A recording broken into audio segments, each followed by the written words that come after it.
pledge allegiance to the flag of the United States of America and to the republic for which it stands, one nation, under God, indivisible, with liberty and justice for all. Thank you very much. Good evening, everyone, and good evening to those at home. Tonight, it's kind of a special meeting. As you can see, we got a full house here just about. A lot of Raider colors there. What's the Raider color exactly? Maroon. Okay, maroon. Okay. My son had a problem with the sign when they first put it in. The sign said there was a red background on it. So I guess he called up the school. I don't know if he would cause it to be changed, but he did. O'Neill has always had a strong football team, always. And O'Neill's also had a strong sports program for both men and women. And I hate to say, or hesitate to say boys and girls, because certainly I don't see any boys out here. I see all men out here. Tonight we're here to congratulate and say thank you to a very special group of players and coaches. You've made the entire town proud. Proud to say our high school team won the state championship, and proud to say that James I. O'Neill High School is in the town of Highlands. Coach Moskowitz, could I ask you to come up to that microphone?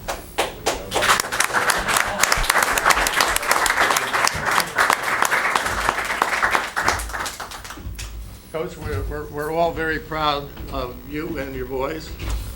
Before we get into the presentation, I'm going to ask, starting with Thomas, stand up and say your full name. And would you get these guys on the camera? Oh, I see it here. Yeah, no, just stand right up there. Oh, Thomas McGinnis. And your position? Oh, I'm a running back at safety. Seth Armstrong, O-line and D-line. Alex James, center and linebacker. Grant Lemler, inside linebacker and center.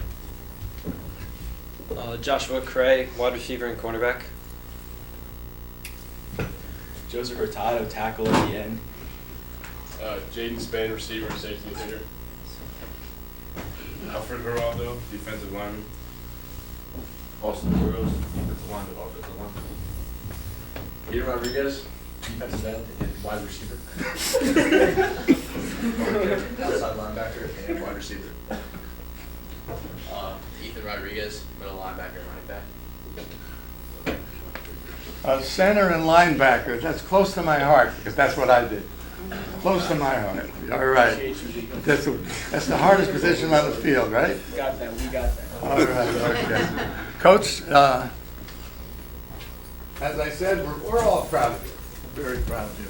And just as a token of our esteem, I have a plaque to present to the team and to you and to the school.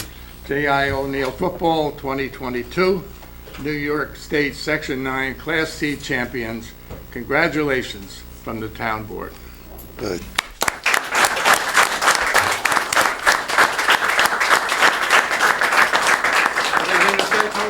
Yeah, I want to say thank you very much to everybody for all of your support. I had goosebumps when we were leaving for all the support that you gave us on that Friday night, and we couldn't do anything but come back with a championship.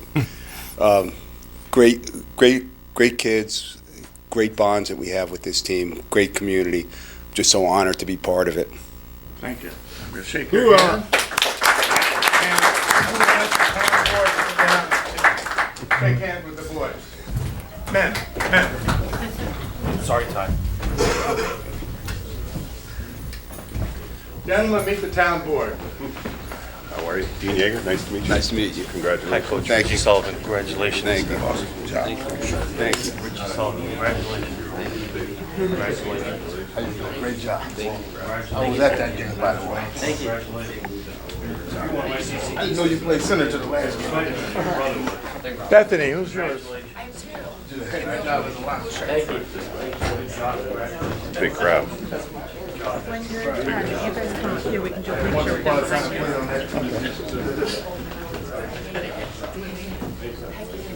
Hey, are we gonna be able to get Tommy to play next year? You know, that's debatable. If you can get him off his computer. Big boy. I miss you, sir. And I think I miss you, sir. That's good. I won't object. One more time. Good luck. That's right. Come over here. Oh, it'd be so awesome.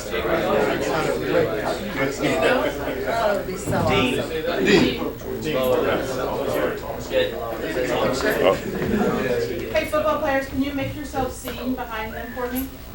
You might need to go up a little bit. Straight face, smiling. There you go. Brand got Are it. we smiling? Just one? You can smile, yeah. Coach, come over here for me.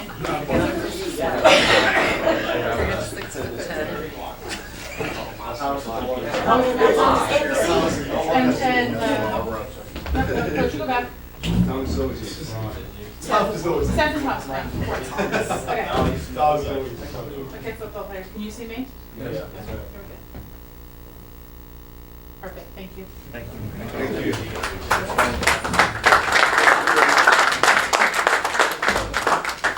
Gentlemen, I'm gonna, normally I would say you guys can get out of here, because we've got a meeting coming up. But our town historian is gonna make a 5-minute presentation on the 150th anniversary of the town of Highlands. So I thought maybe you'd like to hear that, maybe not, but anyway, I'm gonna ask you to say if you would. Thank you. Thank you. Ronnie Coffey, our town historian. Thank you. And we have our history-making team here, so that's a wonderful thing, right? I want to thank you, the town board, for allowing me a little time to help celebrate the 150th birthday of our town. And throughout the year, the Historical Society has been doing various events to celebrate this, but it was December when the town actually broke away from the town of Cornwall in the year 1872. Now, I'm going to do about 400 or 500 years worth of history in 2 sentences or 3 sentences. When the Dutch first came up here, this was the land of the Lenni Lenape, a Munsee-speaking people. And the Dutch didn't pay too much attention to the west side of the Hudson. They liked the east side better. It had better farming. But when the English took over, they decided that they would divide this whole state of New York into kind of principalities that would be populated. They wanted to quickly populate the town of Highlands. And so in 1863, the English divided New York into counties. Then that further got subdivided over the years into land grants, which became towns. And we, since the late 1700s, were actually part of the town of Cornwall, from well over the 2 mountains, down well south, was called the town of Cornwall. But one of my predecessors, the town historian Donald Clark, put it this way: it was an unnatural and inconvenient alliance.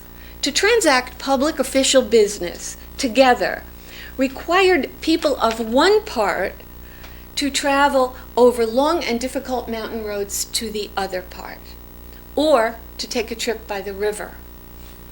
Indeed, to secure an attendance at town meetings required chartering a boat, and if there were 2 opposing opinions, they sometimes had to charter 2 boats because the people wouldn't ride on the same boat with their rival political parties. And so it became necessary to divide. This was also dangerous, going over the mountain, because in these days there were no cars or anything, so they went by horse, or they went by foot, or they went by sloop, a type of boat. And it could be dangerous. 1805, 20 people drowned on the way to a meeting in a boat on the Hudson River. 1825, 2 men fell off a wagon, and in the process of trying to get back on the wagon, it ran over them. Another guy got lost trying to get to the meeting and froze to death. So anyway, with little opposition, we divided. So we are celebrating that tonight. I brought you some cupcakes, and since birthdays are a time for presents, I brought you each a beautiful newspaper that was done actually for the 125th anniversary that tells all about the history of the town of Highlands. And Mr. Lindsay, I want to tell you that there have only been 19 supervisors in the town of Highlands, only 19 in 150 years, and you are one of the longest serving of those.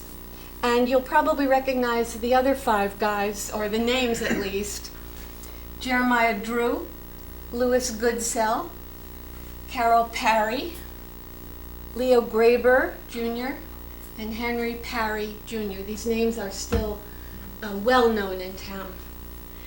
And so, thank you again. Wow. Happy birthday, town of Highlands. And gentlemen, congratulations to you.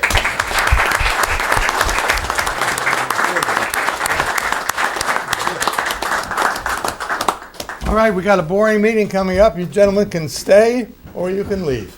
And you won your game on the actual day, the town of Highlands' birthday, December 3rd. We were 150 years old. If that means anything. Thank you. Wow. Thank you again for coming, Coach. Thank you very much. Yes? Can we just announce the parade details, the celebration parade for this week? Whenever, yeah, sure. Sure. Yeah, but step right up to the microphone there. Yeah. Hi, my name is Carly Lumler. I'm the PTSC president and the Football Raiders Booster Club president. And we've been working in conjunction with the high school, the school district, the town, and all the emergency services in West Point. We will have a parade this Wednesday at 5 p.m. coming down Main Street from Thayer Gate to the Farmers Market parking lot, and we'll have a short pep rally there, and we hope to see everybody lining the streets. And boys, you probably have already gotten this information, but the student athletes in the ROTC from the high school will be starting at 4 o'clock to line up in the Buffalo Soldier Field parking lot, and we'll get to walk by that beautiful monument that you helped put up, sir. Thank you. Thank you. Thanks again, gentlemen. Thank you very much. Thank you. Thank you, Thomas. We want to repeat for next year.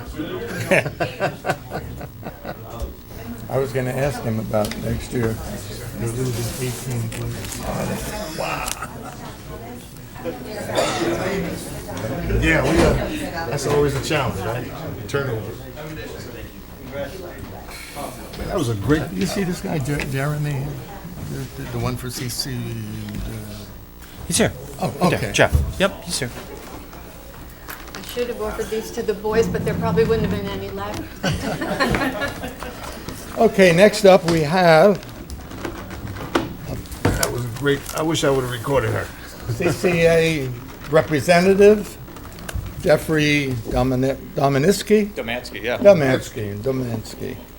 He's going to tell us about what we're getting into as far as saving money by saving money on electricity. Very good, thank you. Good to see you again, Jeff. Jeff has done this about 30 times in the last year, but good to see you, Jeff. Thank you so much for having me back. Yeah, I'm Jeff Domansky. I'm the executive director of a nonprofit. We have a program called Hudson Valley Energy that is a partner to the administrator of a program, I have lots of weird names and acronyms tonight, called Community Choice Aggregation. And the town of Highlands and the village of Highland Falls and a number of communities in Rockland County and 10 communities up in Central Hudson Territory have all entered into this community aggregation partnership to finally get to a point where we're moving forward on the launch of a program that, in a nutshell, is I think it's as wonderful as the history of the town. It's like after 150 years, it's a very powerful and wonderful public benefit that the town is doing on behalf of its community members to offer them a bulk buying price for 100% renewable electricity through the program. So in a nutshell, that's what this program is doing. And we've been talking about it, as Councilman Sullivan just mentioned, we've been talking about it for at least a year plus, right? It's been a good stretch of time. But it's finally worked out to where we have a rate in place and we're in the home stretch of launching this program. That means that I'm back to talk to people, and I bought a sign-in sheet for the state of New York. If you wouldn't mind just passing that around, just signing in, just so we can say that we did speak to the town. And this is, again, the beginning of another outreach period to tell people about this program, tell them what it is, tell them what they can expect in the very near future, the details of the program, the timeline of the program, what they can do if they don't want to be part of the program. Very importantly, this is it's a program that comes with a new default, that when the program launches with a rate in April of 2023, with a 100% renewable rate of it's about 12.3 cents per kilowatt hour for 100% renewable.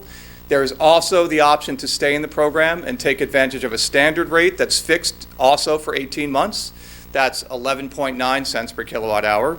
And these are 18-month fixed rates, fixed for 18 months. And it's not the type of thing that's happened before where it's going to balloon after that. After 18 months, the town, the village, all the other communities will have the ability to determine ahead of that time if they want to continue into another contract for another fixed rate. So this is a program that is done in conjunction with Orange and Rockland. So this is something that shows up on the Orange and Rockland bill for those folks who stay in the program. Their supply rate would change from a variable, changing month-to-month rate to this fixed rate for the duration of the contract. Everyone will receive, who is eligible to be in the program, which is the majority of the community, at least 70 to 80% of the community members are eligible and will receive a letter probably about March of this year, February, March of this year, explaining all of the details of the program. We're going to continue to do a lot of outreach. We'll have more public meetings. There'll be Zoom meetings. We'll be back here on the 24th of January to talk again. There's events being scheduled for the village. We're going to do Zoom webinars. We're going to attend any meetings that anybody will have me to speak to them, the Chamber of Commerce and others, to do our best to make people aware of this program and that it's launching. And again, the timeline, though, everyone who's eligible will receive a letter that comes from the town or from the village, in the case of the village, explaining the details, explaining the rates, explaining any one action to opt out of the program, explaining they can opt back into the program, explaining that there's no hidden fees or funny business. So that's the nature of the program. Again, we will be back on the 24th to do more, to explain more about the program. I'm trying to think if there's anything else I should highlight in terms of details. But I will say, this is kind of like a teaser, just keeping it short for the benefit of the agenda tonight. We did record previous public information sessions when I was standing there. I think 2 or 3 of them were recorded right there. They were available, and I'm sure they're still available, probably on the town website. So you can view them at your leisure, and then you can contact us. Our information, I'll make available. I'll send slides for tonight's presentation that to your benefit, I did not use, but it has our contact information, a phone number, an email. You can ask us any questions. You can invite me to come and speak at any meetings, and I'd be happy to do that, to explain details of the program. So I will stop there, though, and answer any questions if there are any. And please, thank you for signing in for the sign-in. You mentioned you'll be back on the 24th of January. Okay. Yes, not coming here on Christmas Eve. No, okay, that was the date we already set, I think, that you were going to come back on. That's right. Yeah, next session, January 23rd. Yep. And these will be advertised. We're going to be in the Times Herald Record, other places, getting the word out. I have a question, if you don't Yes, mind. please. What would make somebody not eligible to participate? One, this is something that we do not take away a choice that somebody's already made. So if somebody has already signed up for a supply contract with like Green Mountain Energy or Viridian or any of those companies, they are automatically opted out. They can end that contract if it makes sense and join the program. Anybody, absolutely anybody, is eligible to join the program. So those are one case. Another case is if there's a large business that has something called a demand meter. It means they use a lot of electricity, and so Orange and Rockland has them set up with a demand rate and a demand charge. Because that demand rate could be better than the program rate, they'd have to evaluate it, they're not automatically included. And folks who are on bill pay assistance programs, for like the HEAP, Home Energy Assistance Program, they're not automatically included because our fixed rate at times will likely be higher than the utility rate. But so we don't know overall that it will be cost beneficial to be in the program in an apples to oranges comparison, so they're not automatically included. Thank you. Any other questions? I just have something I'd like to say, mostly for the viewing public, is I have a pretty good memory of all the presentations you've made, if you go to the Town of Highlands website, go to Highlands Online, go to March of this year, the second meeting in March, you gave a 1-hour presentation. There were people here. Everything you could ever want to know is in that 1 hour. It was well covered, and it's a win-win situation. We can't fail the way it's structured. And recently, a couple of months ago, there was a shot made at it. It wasn't the right time, so we waited until now, and it's going to be implemented. And everybody should know about it because you've made probably 20 presentations between the village and the town, at the library here, et cetera, and so on. I'm looking forward to it, and I thank you for all your patience for doing this over and over again. Thank you so much. And that's a very good point, too, that we were ready to go with an RFP to find a rate months ago, but your administrator, Jewel, is your champion, is your guide for navigating the energy marketplace, and it wasn't right back then. And then the rates worked out with projecting forward to April of next year that they look very good. So that's why we're moving forward with the option. Thank you, Richard. Thank you. Very much, Jeff. All right, thank you very much. Appreciate you being here. My pleasure, thank you. Thank you, Jeff.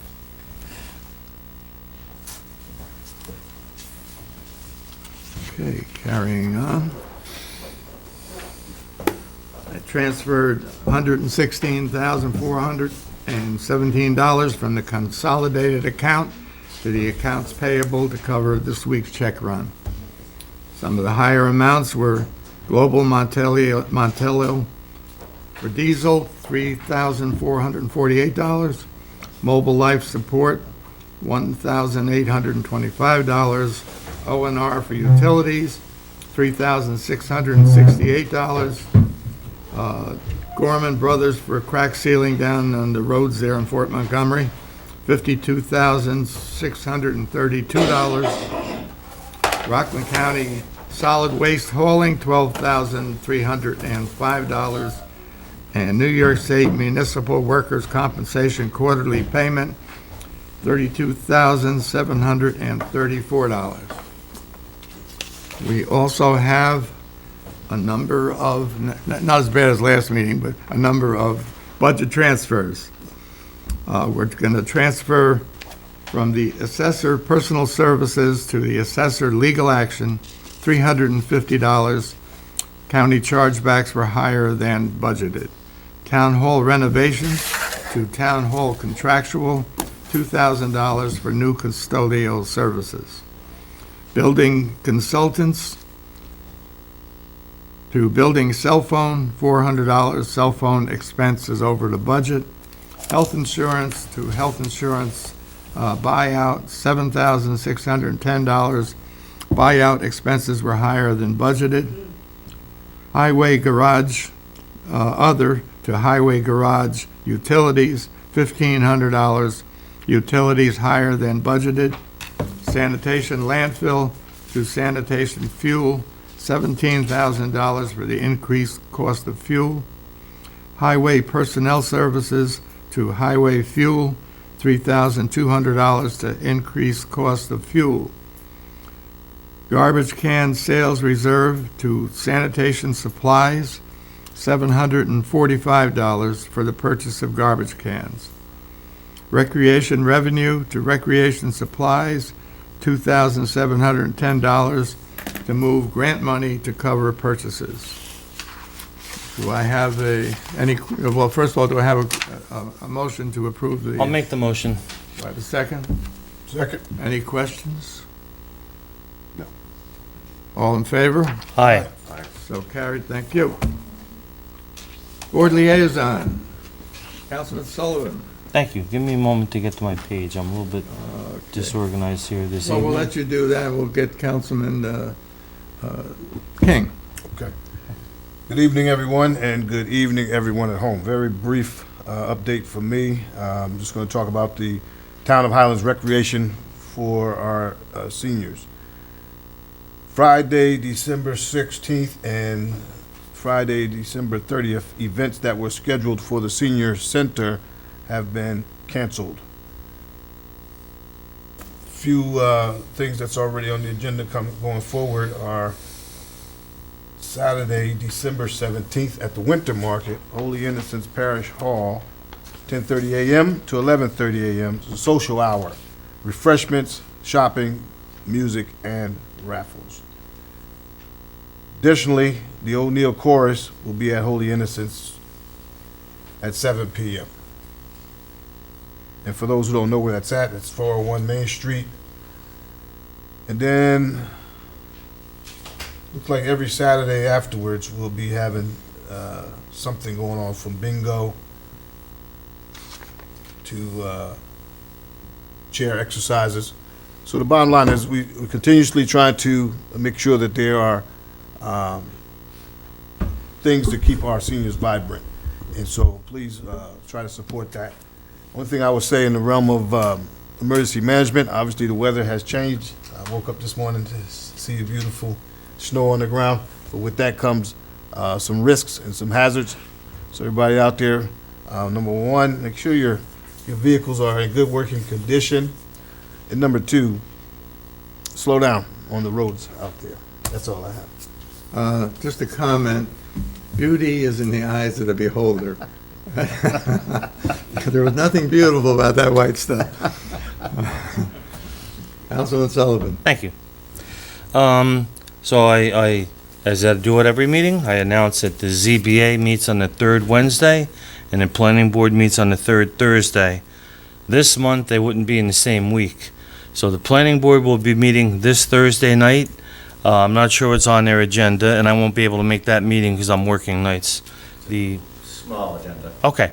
The zoning board of appeals, who would meet the Wednesday subsequent from this week, I talked to Jack today. There were no submissions. Today was a deadline.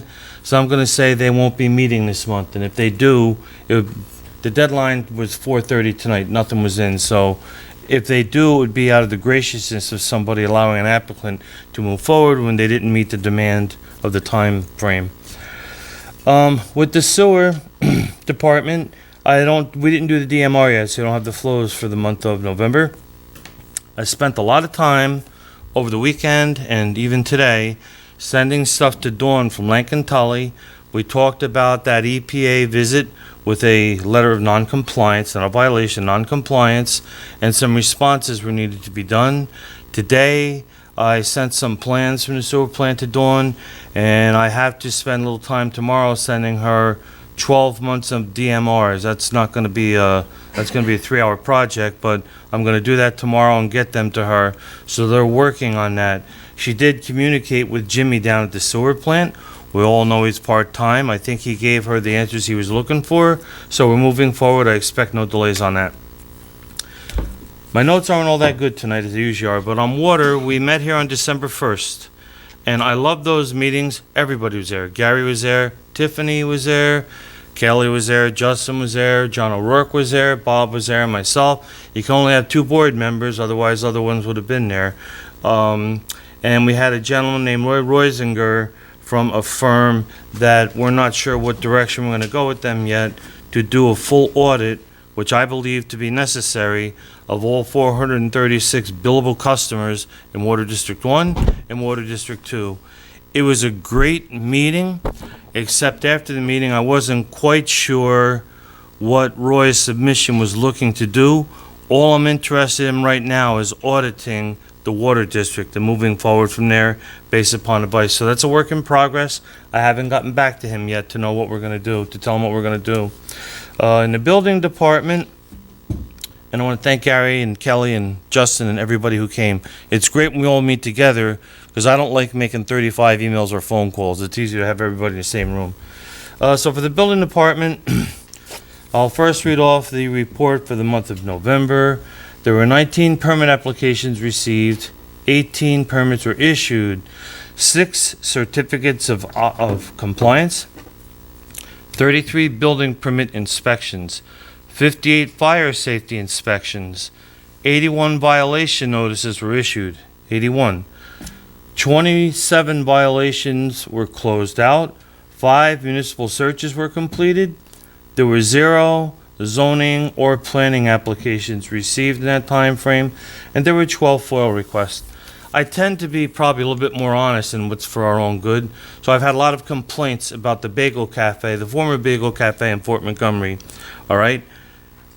you look online, there's people saying that it's structurally going to fall down. No engineer has declared that building to be structurally unsound. It has some pieces coming off of the canopy. It has been issued not only advisory notices, but it's an issued violations, and it's a work in progress. Whatever happens on that site, that has always been a crud building, and only 2/3 of that lot is usable. The other third is rock. And Gary might remember the night that the lamplight burned down back in the 60s, and when they rebuilt on top of that, they didn't really do a good job. It's always been a crud building, so I wish well to anybody looking to do anything in there, but it's not because of the town holding anybody up.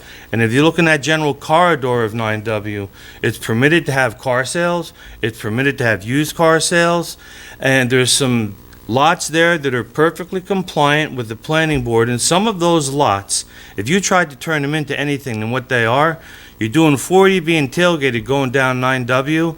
This is not 1970 when the old Oak used to have people parking on the highway for their patronage. We don't do that anymore. It's really tough to figure on what you can put into some of these lots unless somebody were to level them and combine them, like where Danny Malarkey's house is with the lot next door. So I'm just letting you know the building department and the planning board have done an excellent job of enforcement, and unfortunately, with social media, once in a while you have to quell the conjecture, and I'm just letting you know the building is not structurally deficient by any engineer's review or measure. That's bogus. Finally, I've been working nights and days and Saturdays and Sundays, so I've been pretty busy. Last Friday night, the CEAC, Olga's Environmental Committee, we met. I had to Zoom from work to do that. I couldn't make the meeting. And she had a gentleman, his first name is, I think his name is Kai Wu from Orange and Rockland. Now, this is going to happen soon.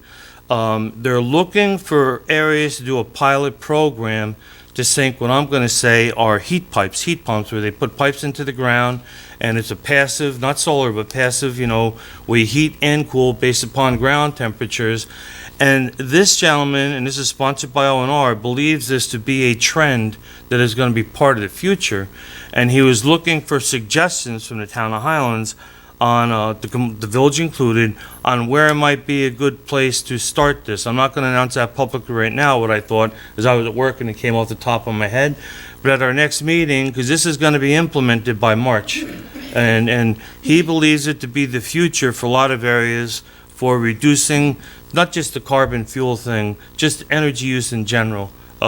So I did what I could at that meeting, and I have a presentation that he gave that I just emailed to everybody on the board. If you get a chance to look at it, that would be great. And the only other thing is I was unable to go to Syracuse. I had to work that day. Magnificent job by the O'Neill team. I know in Highland Falls there was that holiday hop thing with all kinds of events going on. All those things happened on the magic of the 150th birthday of the town of Highlands, December 3rd, 1872. And that's my report. Thank you, sir. All righty. So for my first report, I guess I should say it's the first one. For the ambulance corps, I'm been trying to get in touch with Jeff Gathers, which I do and have, but we just can't seem to get our schedules in line to meet one-on-one. But he gave me a short list, but it's a disturbing list, only to say that to be shorthanded in an ambulance corps is not an easy task to overcome, and especially when we rely on that to service us in our community. You'd hate to call and you don't have an EMT come to your door when you need one. So they're quite important, and so to be shorthanded is something I'm going to work with Jeff on and see what we can do to help fix that problem and to make things a little less nerve-wracking that way. So their next meeting, I believe, is January 3rd. It's the first Tuesdays of the month, right? So I'd like to go and be there for that. But I'll be in touch with Jeff prior to that. As for the recreation department, Aaron had given me a couple updates on what they're up and about. Basketball started this past weekend. Leagues are running for kids ages 4 through 13. If you haven't signed up yet, they're still taking registrations, which is great. Winter workouts for Ponytail and Little League, which are I'm a fan favorite of. They start in January, so there'll be more information to come on that, on timing for those. The support group for families with children with needs are switching to Sunday now that basketball is running on Saturdays, for those interested. And then indoor co-ed lacrosse starting January for elementary age kids. Older kids are interested, will still be accepted. So with that, he had also mentioned they are working on coordinating for next year's summer recreation with DSS payments to offer residents the options to get free summer rec via DSS voucher payment. We tried it a few years ago, but this process of getting a voucher ran kind of opposite to our registration process, so we're going to try to get that cleared up. I've worked with Aaron for many, many years, and I look forward to a great working relationship with him and moving forward and getting things done and working together with him. They've also gave away 10 Christmas trees so far in their program as well. So that was a plus to families of need, which is awesome. You had mentioned, talked last meeting about the spruce tree for the Patriot Garden. Doris is more than, couldn't be happier to have that, as a welcomed planting there. So, now I can find a location. We just got to figure out a date and we'll get that done and put that in the ground.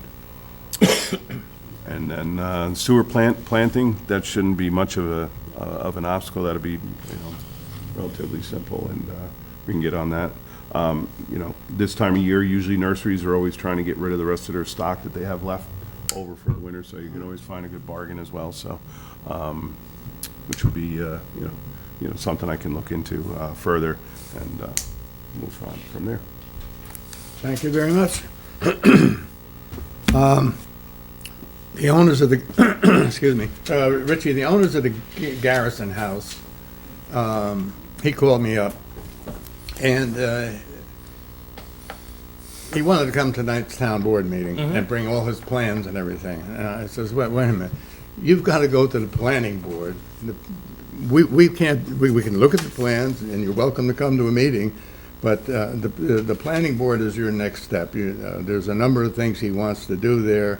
And I think he even has to get some sort of a change of use, and as far as the zoning goes. So I don't know how familiar you are with him and what he wants to do, but I haven't met him. I know that. Go ahead. I don't want to. I'll wait till you're done. No, I was just going to say, our planning board attorney is here, and it's hard for people to know this because it's not on signs all over the place. Some number of years ago, about 15 years ago, somebody cut a bunch of trees on a property that got people really upset. That resulted in an addendum to our soil erosion control law, which in it has where, and I don't want to be wrong, with tree cutting, you're allowed to cut one tree that's 24 inches in diameter breast height. I forget how you define the tree. You can cut one. If you're going to cut more than one, you need to go to the planning board. I think 10 inches diameter breast height, or the 10-inch diameter tree, you can cut up to 3. Beyond that, you're supposed to the planning board. So how is the average person supposed to know that? I know Philip had a little chat with them, and I know that these people down there made some contributions to the community recently. I don't know if it was trees or whatever. I know they made some contributions, so there's no ill involved. But there's, like I said, if you take a look, go to our website even, look at the permitted uses in a business zone, there's a broad spectrum of things that can be done. And I've heard some rumors about what that gentleman wants to do there. I'm not going to mention them on TV because they may not be accurate. I don't know for sure. But like, say if somebody wants to park a dump truck or something like that, that is a business zone. It's next to a school, 300 feet off the yellow line and 9W. Either way is a business zone. There are houses behind barnstormers that are residential that are in a business zone, partial in a business zone. So I know Philip is working with them. We can't just tell them they can't do anything that we don't have them feel like doing. If he complies with our, permitted uses, then he has to go to the planning board. Pretty much anything he's gonna do is gonna be a planning board matter. Yes, yeah. Philip and Gabby have told him Yeah, I that. tried That to much I impress know, that to you him know. on the phone, and then I told him he has to make an appointment with Philip. That's And then right. I told Philip that if he makes an appointment, let me know, and I'd like to right. be there, just to referee. And I did mention to Phil that house may be on the National Registry of Historic Buildings. That might factor into it. Okay, thank you. I don't know if anybody drove by down Fort Montgomery and the town parking lot, but it's all tore up. They're putting the groundwork in for the charging stations. They actually put it on the different end than when I thought it was going to be, but that may be because of the telephone pole that's Okay. down at that end.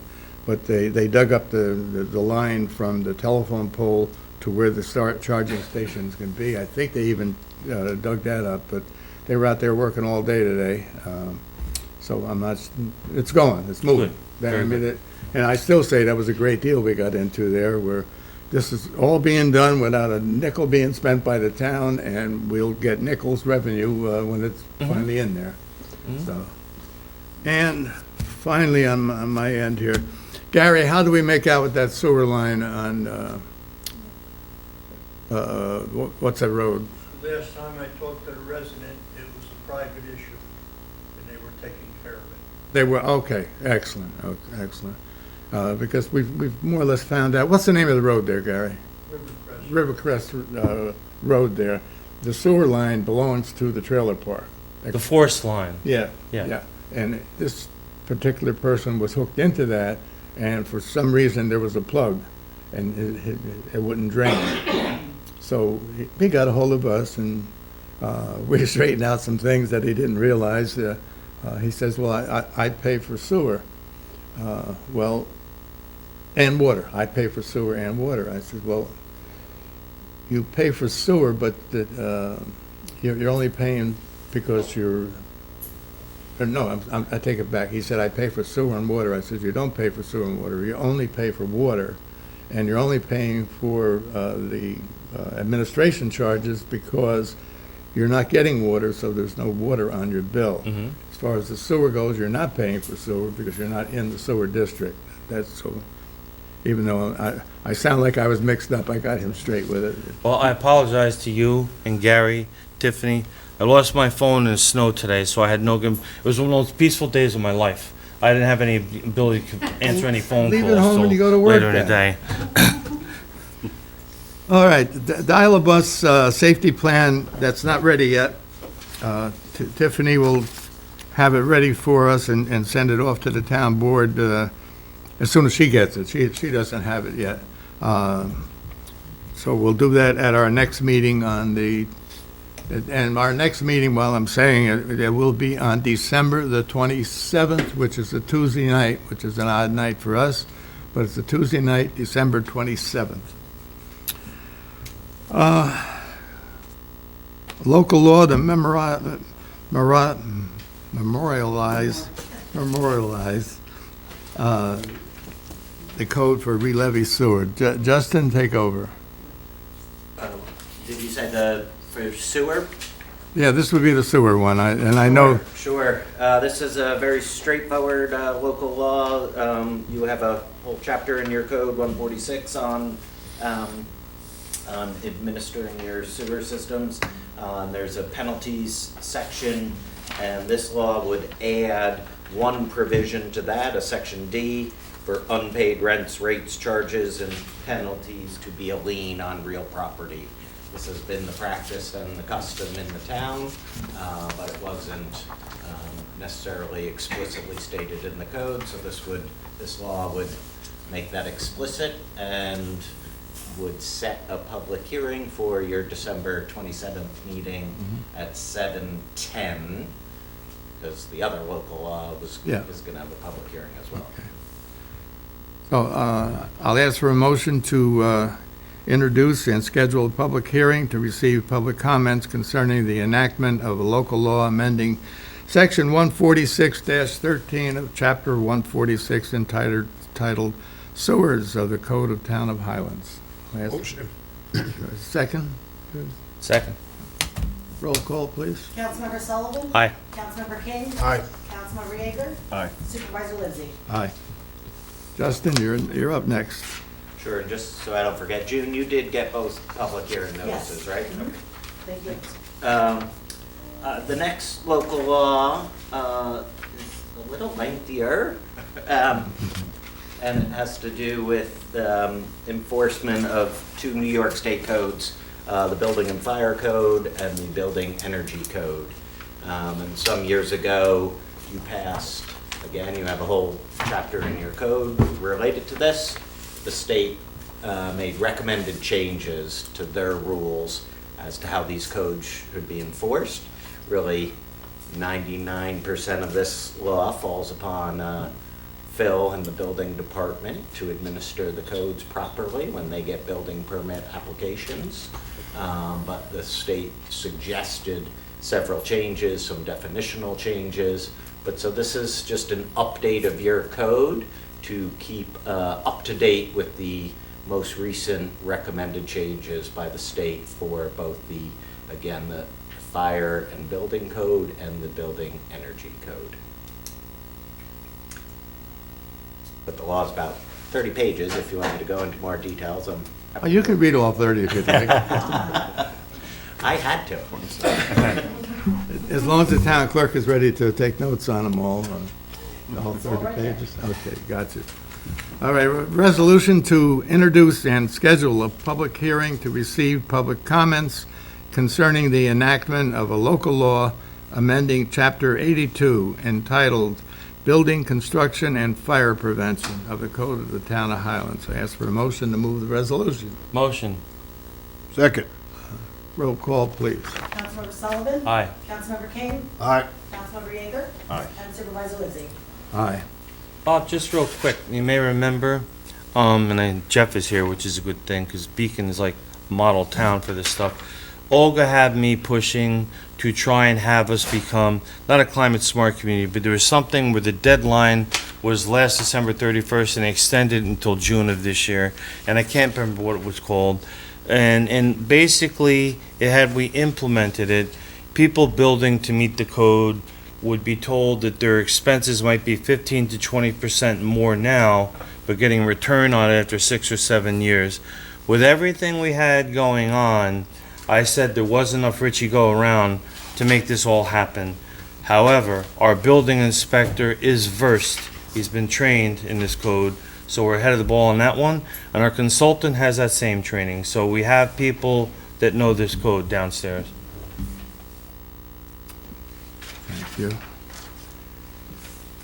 Okay, carrying on, I have a letter from our highway superintendent requesting permission to give my men a 60-day extension to use personal leave time. This is allowable in their contract. Only 4 men have time to use at this time. For further explanation of that, the men in the highway department, sanitation, I'm talking about both, they get 3 days personal leave time per year. In 1 year's time, for whatever reason, they haven't used all or some of it. It seems to me, and this is my personal opinion, and we're going to vote on it, that they haven't used it in 3 years, 3 days in a year's time. They really don't need it, especially considering they have 13 holidays. They have 4 weeks vacation. They got 14 days sick time. If they, God forbid, they have a bereavement, that they get 2 to 5 days off. So in total, there's about 55 days that they have off. So if they should lose this 1, 2, or 3 days, I don't think it's a crime. I don't think they needed it, and I would, we'll bring it up to a vote. I would vote no, and I would suggest that we don't allow it. There's no reason to do that, and we have, in the past, refused another person that asked for the same thing. So the first question I would have is this is called personal time, you said? Personal time. And so what is that exactly? They can use anywhere from an hour to 8 hours to do whatever they want, personal time. They have to let the highway superintendent know ahead of time, of course, but... And they get 3 days of this per year? 3 days per year. And so current policy is that at the end of the year, if you have not used it, you lose it? You lose it. So I was pretty involved in last contract negotiation. Some of this is from memory. And I was involved with Bob in the one before that. In the one before that, the main thing that they got was with their sick time, instead of 4 hours per pay period, they got 4.5. So whether that comes up to 104 hours, I forget what it comes up to. And a lot of people clobbered us about that. There was a lot of other things they wanted, and we held them at bay with that. The last time around, none of that came up. The only thing that came up was the 2% increase for the highway workers and 4% for the sanitation workers. I think the personal leave time, when you and I did it, was when they made it where they could apportion it rather than just being one full day. I don't know if it was 2 hours, half a day, an hour at a time. So if it's a use it or lose it thing, and I don't want to put Gary on the spot, I want him to be able to pick up the garbage without using highway guys. If this is going to make that where they have some type of a coup d'etat to prevent that, I might consider supporting the measure, but I wouldn't want them to pull, I'm going to use an hour today, an hour tomorrow, and an hour the next day, and an hour the next day, which they could do. So I am a little bit on the fence on just where I want to go with this whole thing. I don't know if you care to have any comments, Gary, about the need for personnel. Yeah, I was going to ask Gary for comments. Yeah, if you- Well, the fellows that, since I wrote the letter, a couple of them have used the rest of their time. I have 2 or 3 guys that still have time, and they're not gonna lose it, they're gonna use it. So, by doing a 60-day extension, I can spread that time out more over the 2 months, and it's in their contract. I mean, they're not gonna lose it. If you don't know, and that's your prerogative, I know, then I got one fellow that's taking 2.5 days off Yeah. before the end of the month. So this is more of a management tool for you, this 60-day extension?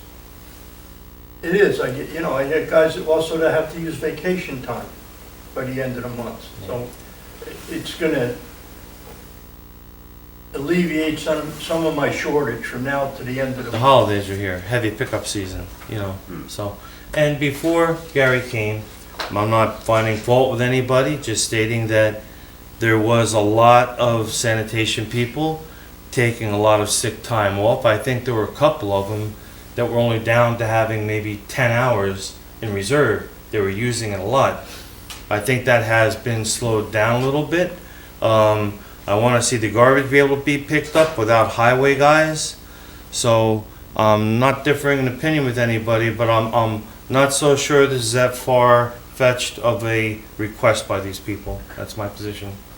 Just so you do know, the people that still have time left, I could be missing one, but for the most part, it's the highway guys that have the time still, that haven't used it. Has it been done past practice, like years, previous years? Have they been able to carry it over or not, or? I don't have an, no, they haven't. Kelly's shaking her head, no. I think this is the first contract that they had this in, where they could have an extension. Or if we did it for 30 days and not 60? Well, it sounds like what I'm hearing is more than support. The contract Sounds is like he needs 60 this more days, than that's they why need. I asked for 60. Take the That's lead. what's in the contract. Trying to figure out what he's gonna. It says they can either have a 60-day extension, or if the board does not want, then they don't have any. It's either 60 or nothing. He's a manager, What he's he's saying saying. he needs. Yeah. Any other discussion or questions? No, I'm good. I got it, I can clearly understand at this point. I'm going to ask for a motion to, oh, we can go either way. I ask for a motion to approve the 60 days extension. Motion. I'll second it. Okay, all in favor? Aye. No. Okay. All right, now, another one, Highway Department. And Gary, you can maybe help me out a little bit with this because it's, Jacob Sibley, God bless him and his wife, he's going to become a father, their first child, at the end of December. And after delivery, he plans to use some of his sick time to cover paternity leave. As of now, I'm not clear how long I will be out, and we will be adjusting to a new lifestyle. Please contact me if you have any questions. Thank you for your attention in this matter, as paternity leave will enable me to help my family transition to the next chapter in my life. He's got oodles of sick time coming, right, Kelly? Yes. Yes. My question is, abuse of sick time. Is this abuse of sick time? He's not going to be sick. He's going to use the sick time to take off. I don't know. That's my question on it. And by the way, we're talking about anywhere from 1 to 3 months, right, Gary? 12 weeks is, I believe 12 weeks within a year from the date of birth. Yeah, I'm a little bit confused right now. So, Yeah. so we got an employee whose spouse is about to have a baby, Right. and he's requesting paternity leave, or he's requesting sick leave? Well, there is no paternity leave. Oh, so there's no such thing, we don't have a policy? We don't have a policy. Because there is a such a thing in reality. We just are not supporting it, is what I'm hearing. Right. Falls under family leave, well, family leave. Yeah, because to me, I guess what I'm wrestling with seems to be that it's a travesty that the person has to burn a sick leave to take paternity leave, in my view. Well, so there are state laws, but I'm unclear as it's the first I'm hearing of this particular request, so I didn't review anything in advance. I'm unclear what he's asking. If he's asking to come under a state law provision and he's entitled to certain things under those laws, that's fine. What I heard was that he was asking to use his sick time, which is not terribly well defined in the contract, but would tend to be used for his illness or a close family member's illness. And so, definitionally, these things get murky, right, in the law as to what we consider something. But I think the request has to be clarified before this board can really make a determination. Right, and as Gary was pointing out, right, maternity and paternity works where, right, not everything necessarily is consecutive, but again, it's unclear to me how he's asking to use his time and under what bucket. I think we talked about this before, Justin, and you said something about the state has that Family Leave Act, but we didn't adopt it as a town. That's correct. Okay. So, right, the paid family leave. I- Right? He's I- entitled I'm to just time. hesitant. Right. If he wants the time unpaid, he's entitled under a different state law. yeah, where you guarantee his job when he comes back and so Right. on and so on. But my only problem, he's got the time coming, and again, that's what, sometimes a key word up in the town garage, but he's got it coming. He's got more than enough time to cover this, but it's sick time. I would be hesitant as a town board approving him using sick time for this time off. But again, Right. I mean, he could certainly schedule vacation time. I don't know how much vacation time he has. And he certainly has 3 days of personal time, as we just discussed, right? I mean, there's other buckets that he may be able to satisfy himself with, that, you know, off the top of my head, sound like the more appropriate buckets. But again, I didn't really review the specific contract language today. I just, the supervisor did mention it to me when I got to his office, but, so I'm happy to look into it in more detail, or Kelly, he can clarify his request. Yeah. Can you do that? Yep. If Kelly looks to see, I don't know what other time he has Yeah. coming, Kelly's gonna check, I don't know if he has vacation time coming. Okay. We're gonna meet again on the 27th. Right. I don't know that I'm prepared to do this, because when I was on the Board of Oh, I'm not Education, either, no. the Family Medical Leave Act, if a teacher took, you were a teacher, if a teacher took a year off, they weren't necessarily paid, but their job was held for them until it was a year and a day. If they didn't return, then that would apply, you could hire somebody else at that time. So I don't know how the laws read about the use of sick time, and I'm uncomfortable acting on this until we review it further. We meet again before his requested date on December 27th. Sure. And I would be better prepared to act on it then. If anybody feels differently, be my guest, but Well, Gary, when you see him, or I can talk to him if you want, or you can, we're not turning him down, and we empathize with him in the situation. We just want to be sure we're doing it right. Let Kelly tell us what other time he has. This might be the only time he has, I don't know. He has 634 hours of sick, 185 hours of vacation, and 3 hours of personal. 3 days. Oh, 3 hours. 3 hours. Well, but, okay, right. But So he'll start accruing immediately, right? I mean, he Yes. continues to accrue He'll all of these continue to things. accrue time. Well, he has while- 3 hours personal right now, Yes. so we just approved that, extending that for 60 days, so he actually has 6 days personal. No, he has 3 hours. Hours.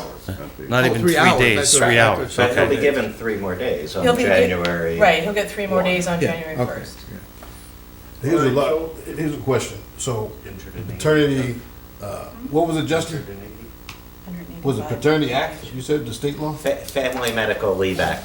So that's out there as a state law currently. We didn't, as a town, adopt that. Is I heard you say that right? We didn't adopt the paid portion, meaning he would be entitled to these certain benefits. So he is entitled to something similar to what Richie was saying, right? If he wants to take unpaid time, we can't penalize him in any way for that. We can't refill the position. We have to keep the position for him available. Does the board object to him using his vacation time? No. No, I can, no. Okay. I'll tell him that. Well, okay, again, I just want to be clear on this law, and then I want to understand why we didn't adopt it. Did we consciously say we didn't, or we just never discussed it? You know, I don't recall it specifically coming up in the sense of, hey, there's new legislation and these things change Right. every few years. One reason why places don't adopt paid Family Medical Leave Act is it's employee driven, it's deductions from their pay. Well, the Not employees pay for it. all employees in the system pay for it, right? Not on an hourly basis, right, what the benefit would be, but right, to fund the program so that when someone takes a leave, there's been payments into this plan. So we can give you some information on that. It's not odd, again, this is all contractual as well, where normally, right, if they were concerned with that, right, 2 contracts ago, right, they were concerned with sick time and specifically negotiated for a slightly better sick time benefit. You know, this wasn't something that the union members felt was important to them, so as far as I know, they've Yeah, we never- never raised it, right? So it's, Right. not in the contract. Well, here's why I'm belaboring the point. So, from my view, a lot of the employees may have been on the more mature side of life, and this young person is now on a different phase of life, and so this now has arisen, where we didn't have to have this discussion before. Sure, but, right, to the larger point, right, if in a given year, the average member of that union, including of holidays and things, right, but if they are entitled to 50 to 55 days off in a year, right, and there's probably an ability for him to at least prioritize his vacation time on this event that is important to this family, right? And yet still be protected should he get sick later in the year or need a personal day off later in the year or have holidays, right? I mean, it's a fair amount of time that is built into that contract, which is why Gary is juggling right now, looking for a management tool to protect so that he can get the garbage picked up for all of you. But because they have decent leave benefits, it creates crunches, particularly year end. The chief deals with it. Yeah, it just sounds like an educational thing, like even So the person that it's may need balancing, right? It's balancing that large picture with, yes, in this instance, we're probably all relatively sympathetic to the fact that he wants to spend time with his new child, but there are other tools for it. Yeah, I'm just looking at it from and I think anybody who has children knows it's more than just spending time with your new child, because the person who had the baby probably needs help, right? Absolutely. So that's just where I'm coming from and how I'm thinking, but not to disagree with you. I'm saying this is I'm just just a process. telling you all the various things. Yeah, no, right? we're just trying to learn what the realities are. And I think even the person who submitted the request has to now be educated on what's the right verbiage to use. Should he be coming for sick leave or should it be something else, right? Yeah, I'm not objection to anything. He's entitled to use his time. I don't know if it's sick time or vacation time that's accrued when a person retires that they get a large sum of money for. Is it sick or is it vacation? Vacation. So, from the, using his vacation time, not that he's ready to retire anytime soon, I'm looking at the letter that he wrote. The only thing that I ponder is, as of now, and Bob read this, I'm not clear on how long I will be out. March, April, I mean, that could use a little bit of clarity, if it's gonna be a month or whatever, and he has the time. So if it's proven that there's no problem using the sick time for this purpose, he can use whatever he wants to use as far as I'm concerned. But he has 600 hours. Maybe he's gonna use all of that and be out until June. I don't know the way this letter is written. I probably doubt that, but I think you can only have 12 weeks for, I think the Family Leave Act is 12 weeks.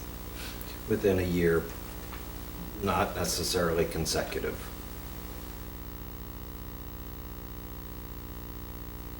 All right, so we'll bring this up again at our next meeting once we get some more information. discuss a little on bit it. more, get a few facts. And Gary, maybe you can ask him to make his request a little clearer. All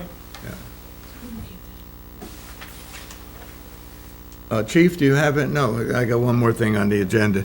Aaron wants to hire two people, Madison Copeland for the basketball program, and Thomas McGinnis, who was sitting here tonight with the football team. He wants to hire him does he both have extensive knowledge of basketball and can and will help with the scoreboard, scorebook, and refereeing. Madison also is going to help coordinate the 4- and 5-year-olds, similar to soccer. Does anybody have any problem with Aaron hiring these people? No, These are high school kids you're talking about. Yeah.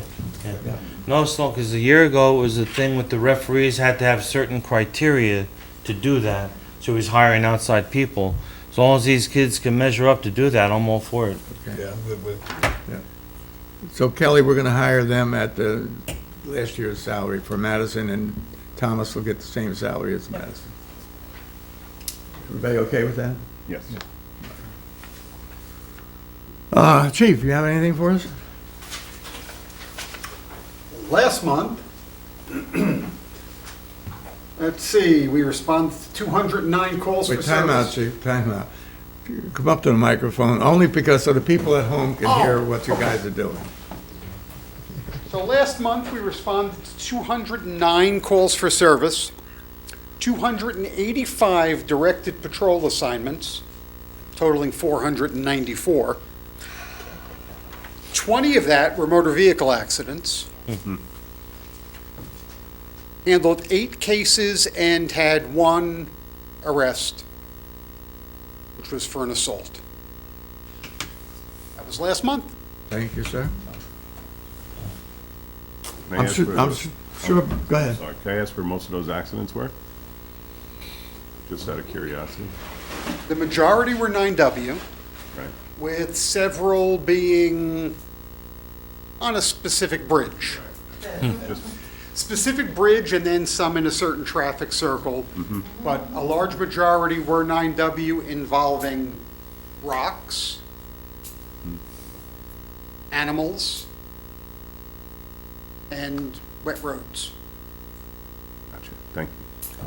I'm sure that everyone at home, or everyone here has noticed the Popple Open Bridge is now open in all lanes.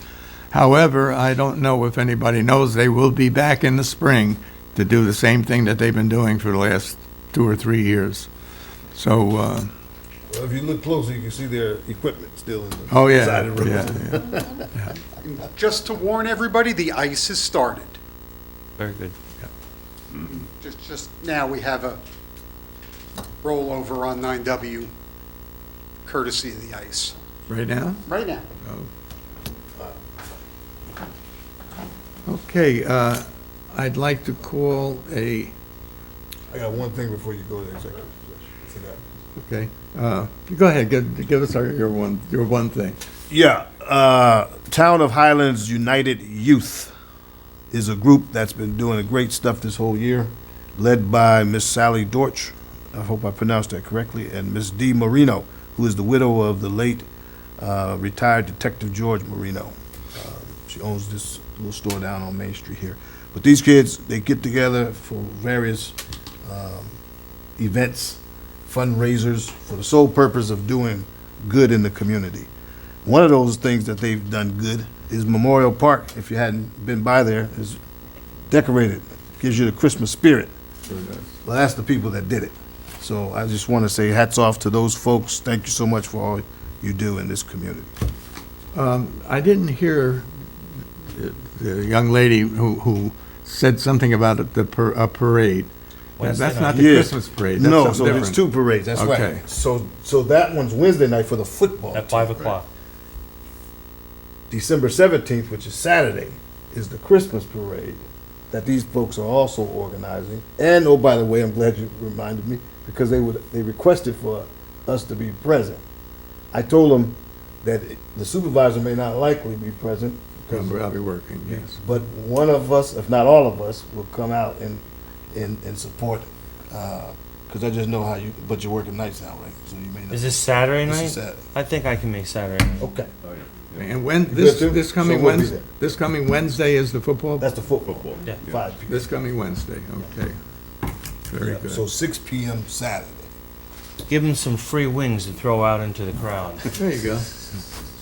I'd like to call a 5-10 minute recess so that we can enjoy some goodies that was brought to us. And then after the recess, I'll ask for a motion to go into executive session to discuss police personnel matters.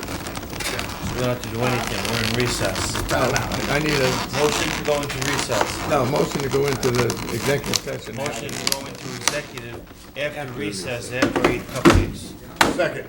Okay, all in favor? Aye. And we will not be coming back after executive session. Yes. Yes. We have minutes to approve? Uh-oh. Well, Next meeting. We'll get them next meeting. There's napkins. Actually, no, I don't. If you want a plate, I don't. there's chocolate and vanilla. Okay, no, I don't have them. Thank you.